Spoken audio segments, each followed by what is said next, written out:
Michael. Lino. Another Wednesday, brother. Another Wednesday. I must apologize. We started today at 4:45 rather than 4:30. Someone was in a meeting. I was late. Yes, I was in a work meeting, and I had to.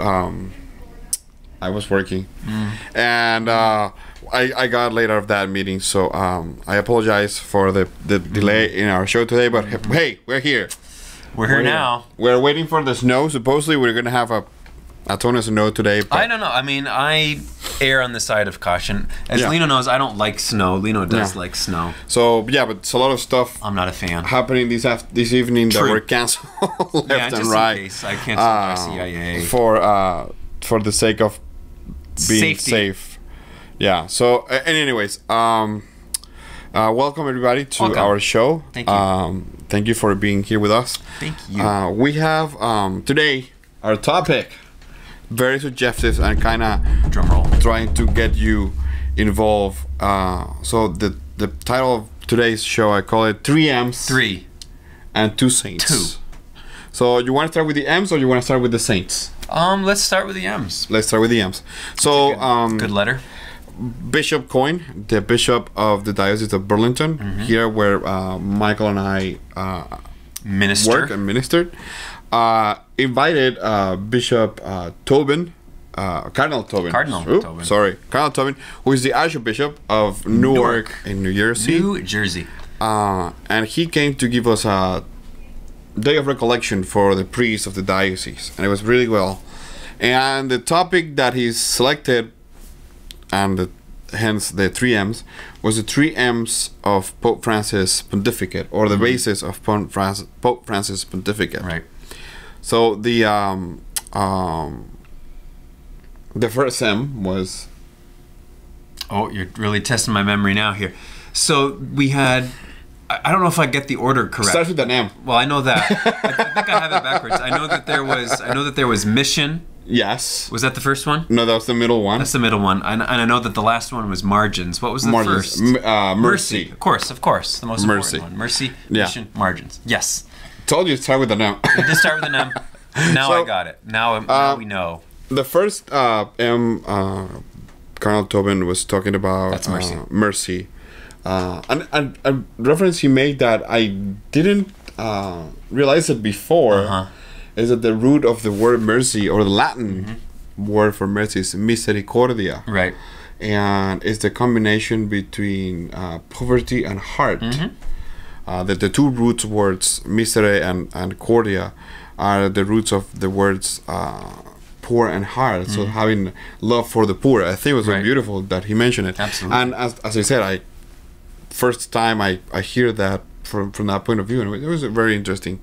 But in any case, he the idea was that he wanted to teach, see the pontificate of Pope Francis so far through these 3 words that he mentioned. So I would say misericordia is that being merciful, being so he talked about the priest being merciful in the confessional, and he talked about us bringing the mercy of God. So I don't know if you have any other insights. I'm sorry. Speaking of the need for mercy, we have someone distracting us here. We have Monaquino, our music minister, is Jerome, making faces at us in the window. But we'll have mercy on him as well. Yes. I think that notion of mercy was very important, and that notion of hearing it in the confessional, I think, is important. I wish I was taking notes during this, because he had a lot of good insight that I missed a lot of it. But he said at one point, and it kind of got some laughs from the priests that were assembled there, but he said something to the extent of, if there's a priest who is not merciful in the confessional, maybe they should move him to kind of office work somewhere, or so, in the chancery, as it were. Because when you're kind of down on the ground with people, I think it's an important skill that you want to have, or a sense that you have, to always err on the side of mercy. Right. I mean, I think the mercy is what Jesus shown to all the people that came to him. Jesus, I mean, he basically was killed because he was merciful with the people that surrounded, and he was lunching and having dinner with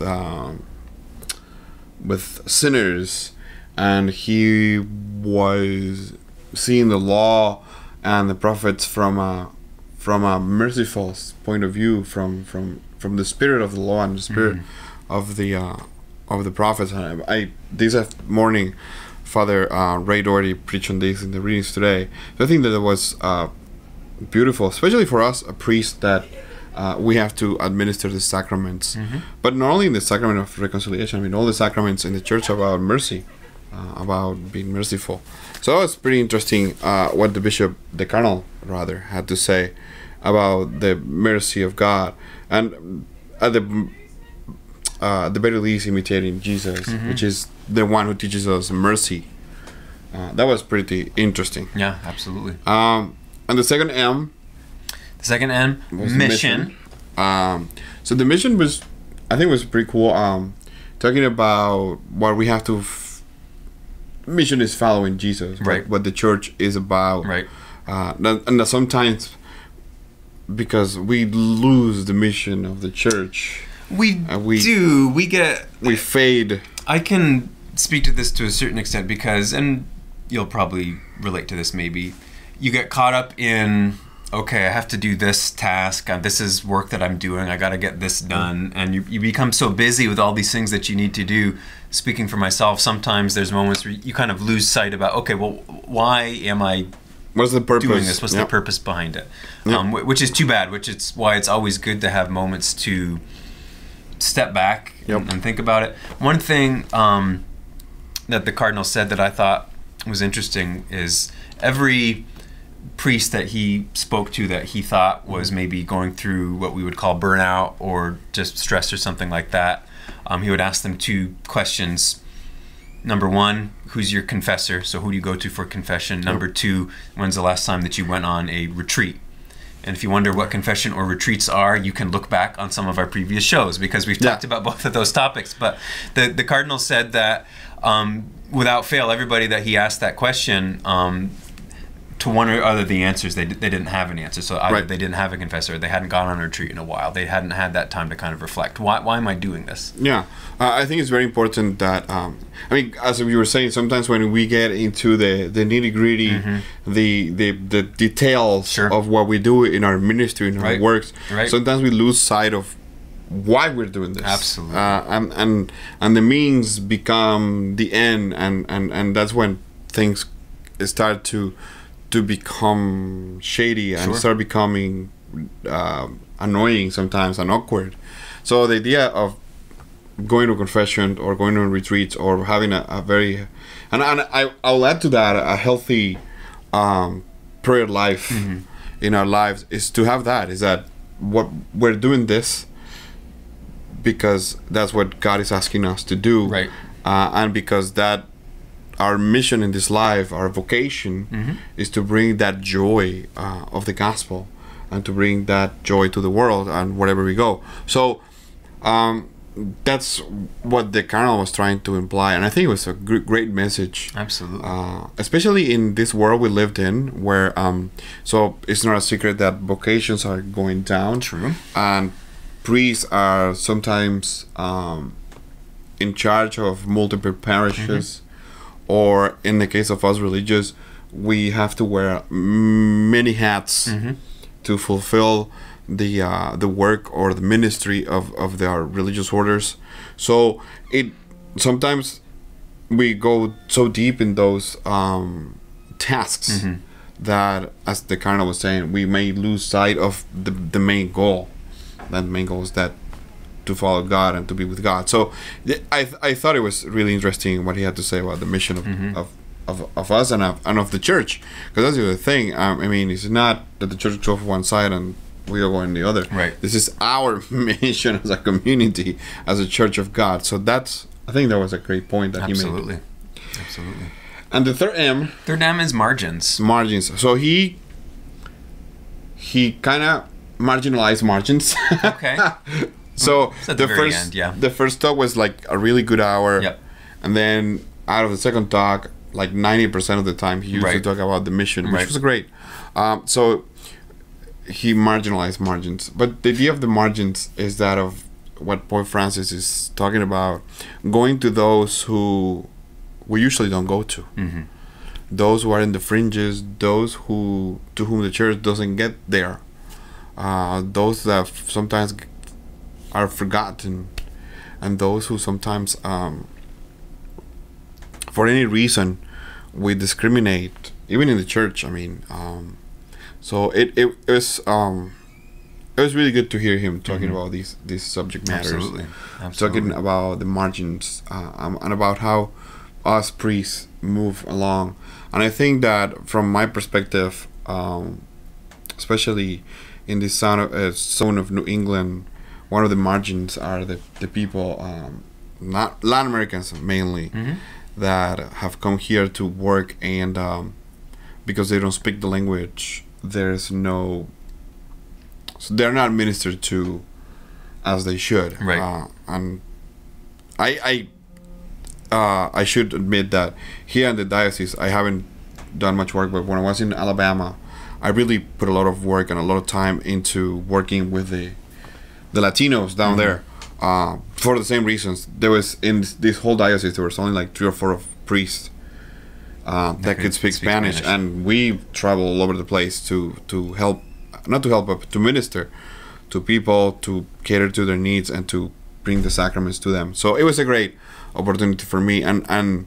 And yesterday, when we met our brother priests from the diocese, 2 of them approached me to do masses in Spanish. That's right. So you're in demand. Yeah, the voice is, the message is moving along that I speak Spanish.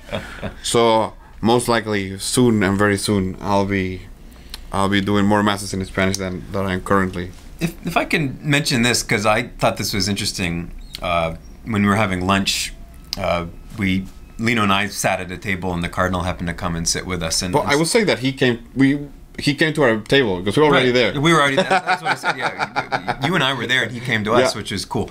But anyways, you and him were sharing a conversation that I thought was interesting, where he said when he went to an environment where he no longer spoke the language. So I forget where that was exactly he was stationed. Either when, I think it was Mexico, or when he went out to Rome. Yep. But somewhere where he didn't have the language, and what he said was, for him, that was an extreme way of being, kind of living in poverty. And living in humility, because he didn't even have the ability to communicate in the way that he was used to do. And that's an experience that you shared when you came to this country. Not only certainly poverty, because sometimes it's really complicated when you don't have the meaning of the language. Right. You cannot communicate your ideas. You cannot communicate your needs. It's very difficult. But I think also it's a humbling experience. I would think so. Yeah. When you say, we were sharing some stories with the bishop we cannot share here because of the nature of the words. But he was from New Jersey. I mean, so you gotta. So, but the idea is that sometimes you don't, for the lack of knowledge or mispronouncing or mishearing a word, you get yourself in these difficult moments, to put it that way, or embarrassing moments. When you say a word and it doesn't sound the way you want it to sound, and you put your foot in your mouth and people start laughing at you, which has happened to me. So it definitely it's a good way to experience poverty in a sense, and a good way to experience to practice being humble. That came to my mind because when you're talking about the migrant workers, you know, here in our own community in Vermont, not even having the ability to communicate with many people. It's and I tipped my hat. I don't have a hat, but I tipped my hat to him because I always been not surprised, but in awe of Father Marcel, because he speaks 3 languages. I only can speak 2, and one of them very defective. But Father Marcel, he's trilingual. And then, but the Cardinal can speak, I think it's like 5 languages. It was English, Spanish, Portuguese, Italian, maybe French. I don't know, but French, but it was very, very educated man. Yeah, so I definitely, something is difficult in this life is to learn the language, and to a different language, and to be fluent and proficient in that. So definitely, and the other thing that I have to that was good to hear from him is that he's asking, or at least encouraging his priest to learn Spanish, right? So they can cater and tend the needs of the Latinos, Spanish-speaking community. Right. In that's a growing community in Latin America, and we were talking with him also that Jose Mangaspino, the professor at Boston College in the School of Theology and Ministry, has done a work, and if I remember correctly, I think his study says that in 10 years, 50% of the church, right, the Catholic Church in the United States, will be Latinos. Right. So it definitely is a growing minority that the church here in the United States, at least, will have to learn how to cater to their needs. Mm-hmm. So interesting stuff. Are you good with the 3 M's? I think I'm good with the 3 M's. Yeah. So, as the title said, 3 M's. 3. We cover the 3 M's: mercy, mission, and margins. I think he said he was two more, but I don't remember which were at the very beginning of his talk. Oh, I can't recall, to be honest with you. Yeah, I just anyways goes through the centerpiece. But 3 plus 2 is 5. Yeah. Oh, great! Thank you. But we don't have 5 saints. We have 2 saints. Yeah, 2 saints. So today, from the news in the church, we learned hot off the press that Pope Francis is canonizing 2 men. Mm-hmm. One of them is Paul VI, right? Pope. Yep. And the other man is Oscar Romero, Monsignor Oscar Romero, Archbishop in El Salvador. So, which one do you want to talk first? I'll start with Paul VI, I guess. Go for it. So Paul VI, of course, for those of you that may not know, was Pope starting in, I think, 1962 or 63, halfway through the Vatican Council, Second Vatican Council, and he was Pope up until 1978, I believe. So a long stretch of time, and I would say his most important and maybe challenging work was picking up the reins where John the 23rd, St. John the 23rd, the Pope before him, left off.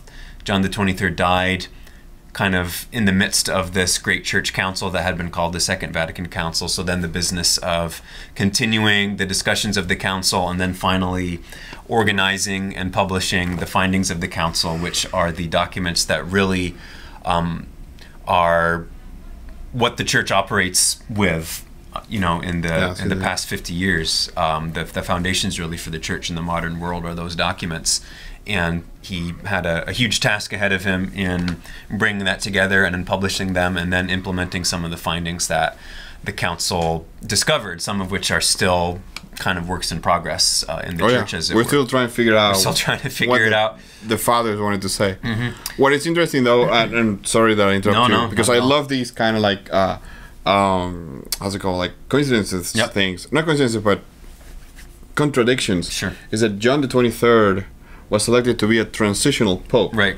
So he was an elderly man, very good man, and the idea, or at least the rumors are, that they elected him kind of like provide the church 5 or 6 years of transition. Yeah, because the Pope directly before him, we're just really dumping all this church trivia on you now. But the Pope directly before him, Pius XII, he'd been Pope for a long, long time, from like the 30s and 40s.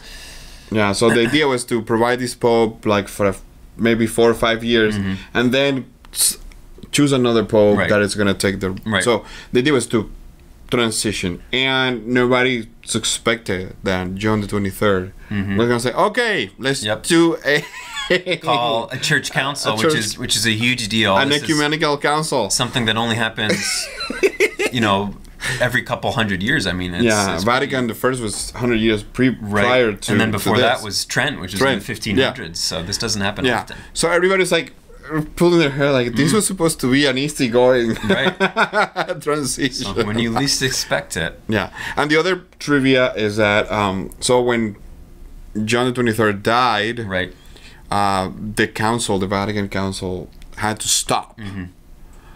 Because you cannot have a council without the head of the church, which is the Pope. So the council stopped. The cardinals went to their voting and to their I'm forgetting the word now, and I know conclave. The conclave. Thank you. And then after a pope was elected and all this stuff, so the works of the council resumed. Put on pause. Yeah, but it's interesting. I always found that curious that John the 23rd was supposed to be a kind of a caretaker. A caretaker for a few years to transition, and he actually put the church upside down. Not upside down, but it was a good look into what we have been doing in the last 100 years. Exactly. And kind of go from there and take it from there. And so Michael was saying, we're still working on these documents, trying to figure out what the conciliar fathers wanted to tell to us.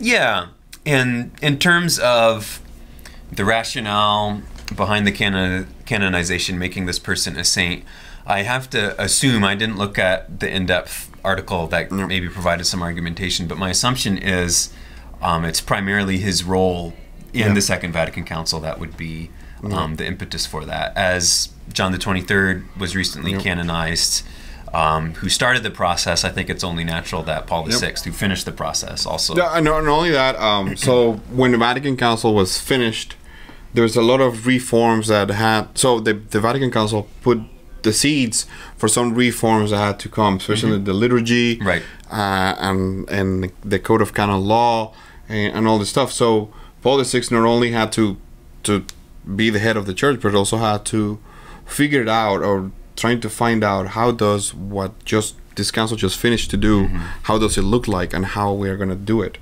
So that's, I think, his legacy. Yeah. Another church trivia is that so when Paul VI died and the Cardinal Luciani was chosen to be Pope, John Paul I, he called himself John Paul in honor of these two now saints that preceded him, John the 23rd, Paul VI, and he only was a Pope for a month or so, 30 days, and then John Paul II called himself John Paul II in honor of three men that preceded him, and also John Paul II also had that task to continue to figure out how does Vatican II or the priests of Vatican II look like, and how the church looks like under Vatican II, which I'm still trying to figure out. So it's just interesting stuff. A lot of trivia to you on church history here. Interesting thing too, 1978 was a year where there were 3 popes. Right. So you had one who died, one was elected, then that one died, and then another one elected. So that doesn't happen often. Yeah, and then we have John Paul II for 30-something years. Well, it's from 78 to 2005. So yeah you do the math. So it's a bunch of years. And to that point, the people, my generation, we only knew one pope. So, and John Paul II, I think, had the task to figure it out, which was great. So that's Paul VI, his role during Vatican II, and then his leadership to look what the church looks like during afterwards. Sure. So to be canonized, I think sometime in September, if I'm not mistaken. And then the second saint that we're talking about today is Monsignor Oscar Romero.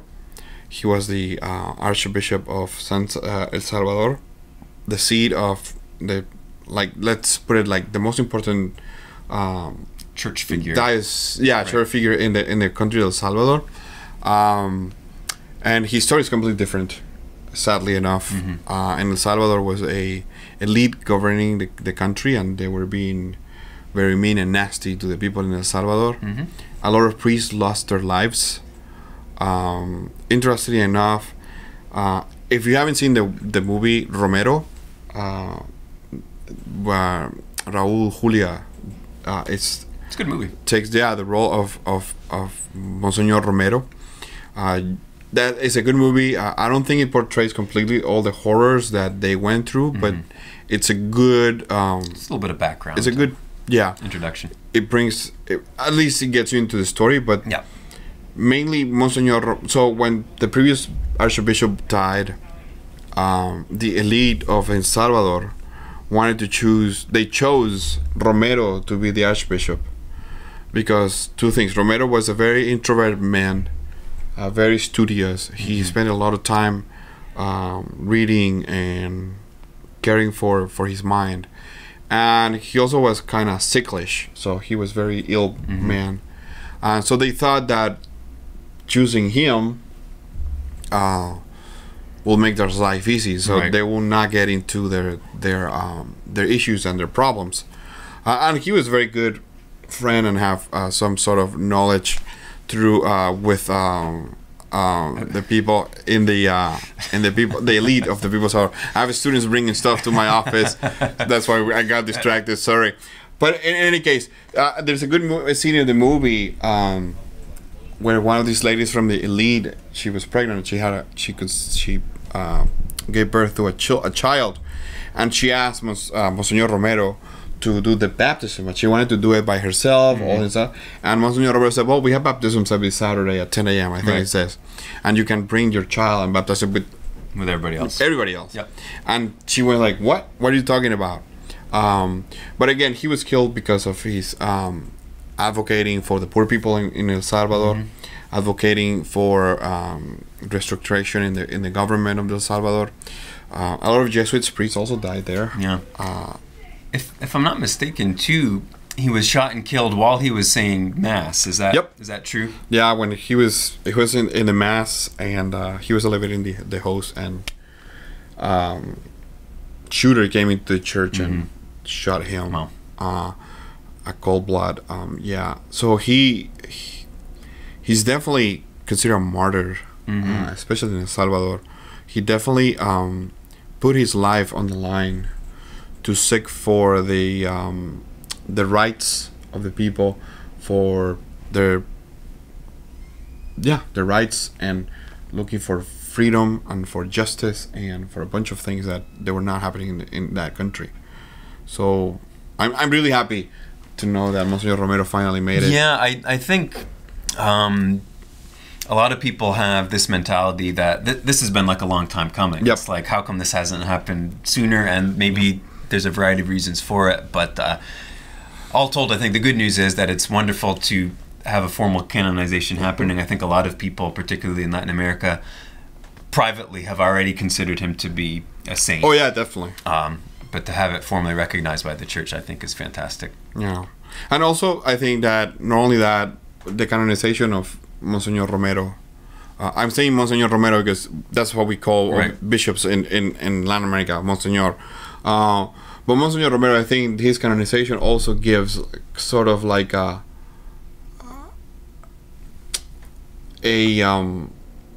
because I said other people died for this, right? Especially priests, right? So it's not just him; it's a recognition of all it's a people. recognition of all other priests that died, doing what Monsignor Romero asked.